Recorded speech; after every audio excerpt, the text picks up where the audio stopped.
Place maintenant à la revue des titres. Toc Toc Sénégal.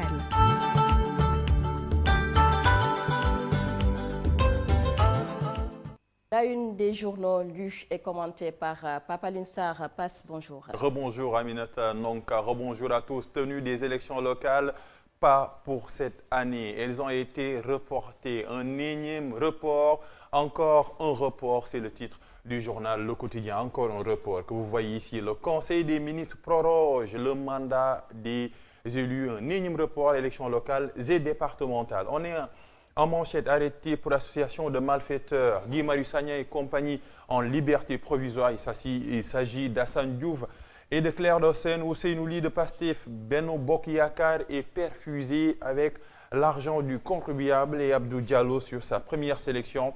Une grande fierté de jouer pour le Sénégal. Après le quotidien, on enchaîne avec enquête, report des élections locales. Les acteurs se déchirent en cause. Un dialogue de sources est installé au sein de la sous-commission politique du dialogue national. Cheikh Sarr, majorité, il nous faut 11 mois pour organiser la tenue des locales. Moundiaye Cissé de la société civile, le report jusqu'en 2022 est inadmissible et intolérable. Et Didier Faye non aligné, nous sommes foncièrement contre un report, un dialogue de sourds dans ce dialogue politique. Libération de Guy Marius Sagna et compagnie hier. Macky tient parole, la libération de ces 3 activistes et relance du secteur culturel, les récriminations des artistes, mais la tutelle rassure avec le ministre de la Culture Abdoulaye Diop. Et Congo contre Sénégal, c'est le match pour les éliminatoires de la Coupe d'Afrique. Diallo pour un axe fort avec Kalidou Koulibaly. Après enquête, un autre quotidien qui reste toujours sur ce report des élections locales, c'est l'AS, organisation de les locales. La majorité opte pour février 2022. Autrement dit, le début de l'année prochaine. Le FRN met en garde, exige qu'elle se tienne avant la fin de l'année 2021. Adoption en Conseil des ministres hier du décret prolongeant les mandats des élus territoriaux. On a Guy Marius Sagna qui retrouve la lumière après quelques jours dans l'ombre. Libération tous azimuts d'activistes et de sonkistes.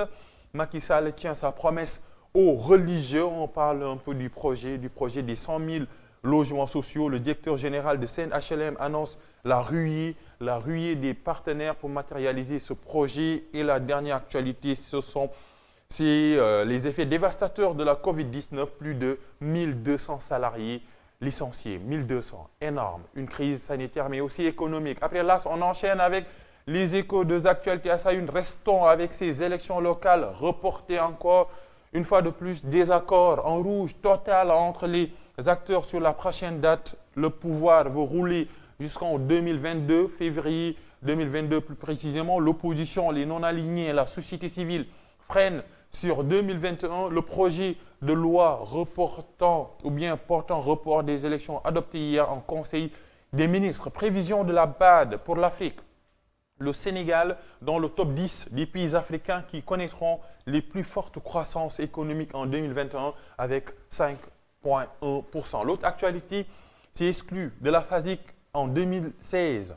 3 étudiants réclament plus d'1 milliard, presque 2 milliards à l'UQAD et à l'ancien recteur Tchoub, Aliou Ning, Mamour Diong et Cheikh Diop poursuivent l'ancien recteur pour faux, usage de faux et escroquerie. Et le deuxième point, la décision de les exclure de l'université a été jugée illégale, irrégulière et annulée par la Cour suprême. Après les échos, on enchaîne avec Tribune, départ en cascade du parti Rewmi. Idrissa Seck infecté, non pas par le coronavirus, par le virus des démissions. En une semaine, Bandara Gadiaga, Déthié Fall et Abdou Aziz Mbodj claquent la porte, accusés de mépris, entre guillemets, et de clientélisme familial. On parle un peu du leader du parti Rewmi. Ombre de lui-même dans la coalition IDI 2019 et Rewmi, le parti des frustrations face à l'homme de Thiès, Déthié Fall, contre Idrissa Seck. Ce n'est plus Mbourou ak Sow. En manchette, on a 4 pêcheurs, toujours introuvables, un rescapé à Mbourou. On parle encore d'un autre drame en haute mer. Et construction de logements sociaux. Diagne Simeng définit les grands axes et bataille de la diaspora. Macky Sall remanie les affaires étrangères. Et ici, le vent de décrispation se poursuit après la libération de Guy Marius Sagna, Assane Diouf et Claire Dossène. On passe à un autre quotidien après tribune, c'est Vox Pop. Impossible que Karim et Khalifa bénéficient d'une amnistie et continuent de prétendre à la magistrature suprême. C'est la position d'Amadou Gueye, membre du M2D et de Nyolank. Le retour de Karim et de Khalifa bloqué par ce membre de M2D. On a Yankoba Diattara. Nous sommes engagés à accompagner Macky Sall jusqu'en 2035. 2035, c'est la position d'un proche d'Idriss Seck. Et en manchette, il y a également une énième prorogation du mandat des élus locaux. Les locales reportées,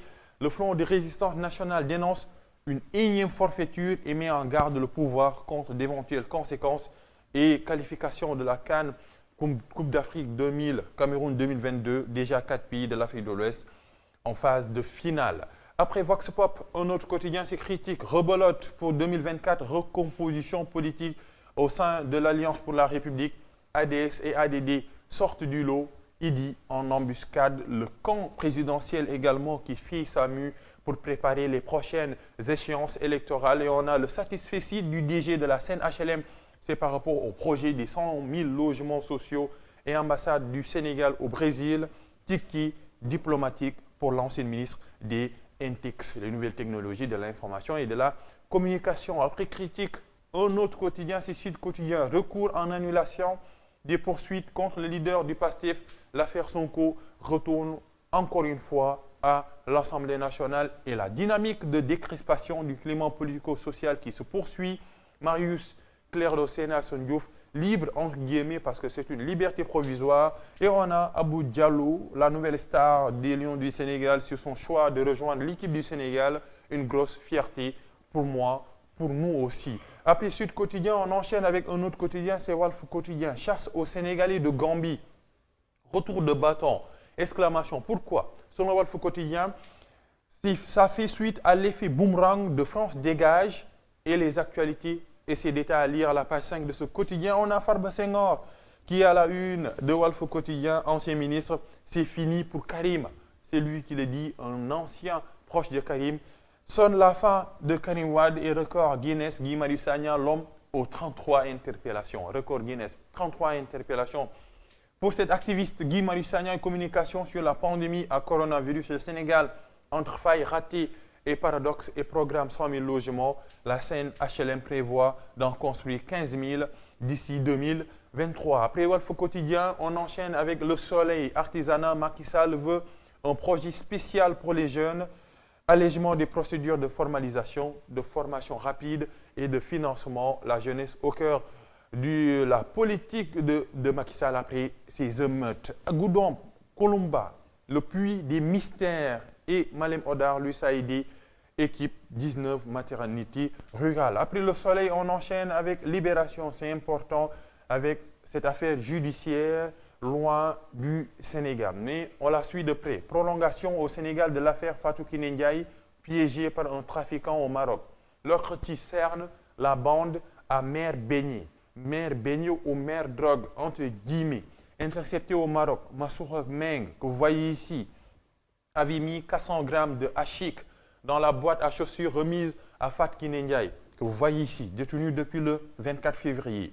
Sabali et Jong, qui devaient réceptionner la drogue arrêtés entre Sali et Nyakhnyakhal de Wakam. C'était un peu ceux qui devaient recevoir la drogue, surnommés Mère Beignet par M. Sabali et Massoura Khan. Meng, l'étudiante Ndao, tombe avec 500 grammes de hachik à Wakam. Beignet, entre guillemets, désigné la drogue. Beignet, le surnom de la drogue qu'elle était chargée d'écouler sur le marché sénégalais avec son complice M. Doy. Elle recevait les photos de tous les colis avant leur envoi au Sénégal. Plusieurs GP victimes du même réseau. Le beignet transformé en drogue. Ça se passe au Sénégal. Nous enchaînons avec les quotidiens sportifs Stade, Diallo, Balotouré, Sima, Nampalis, Ndaoussar. Ces nouvelles perles pour embellir le jeu des Lions du Sénégal et le Sili qui tient sa 12e phase finale de CAN. Le Sili national lui a battu le Mali 1-0 hier et probable retour de Ronaldo et de Bale. Et si la BBC revoyait le jour au Royal, une interrogation qui peuple la une du journal Stade. Après le football, place à la lutte. Combat contre Eumeu Sène, l'acte 2 à l'épreuve de Dof Douer. Dof Douer, c'est Eumeu Sène et des États-Unis. Yekini Junior se signale et déclare « Mon combat contre Gris Bordeaux est logique selon lui. Si Gaston était intéressé par mon combat contre Sathiès et à manière près contre le Marodi, je vais tabasser Baboy jusqu'à ce qu'il s'affale. » Lui, à manière contre Baboy. Nous allons finir cette revue de titres avec le dessin d'Odia. Comme d'habitude, Odia, toujours le sourire. Regardez un peu ces activistes qui étaient arrêtés. Hassan Diouf, Clédor Sène, Guy Marius Sagna qui dansent. Et regardez un peu une sérénade à la fenêtre du président Macky Sall. Encore eux, ils n'arrêtent donc jamais de manifester et qui battent le tam-tam. C'est tout simplement le ministre de la Justice, Maître Malick Sall. Non, c'est pour fêter leur liberté et les autres détenus attendent également le jour de leur fête. Yatal leen géew gi. On arrive, les activistes qui retrouvent la lumière après quelques jours passés dans la maison de Rebeuss, une médiation qui réussit et qui décrispe un peu le champ politique sénégalais. C'est la fin de ces revues de titres, Aminata Ndonka. La une des journaux lus et commentée par Papa Alioune Sarr, toujours dans le chapitre des actualités.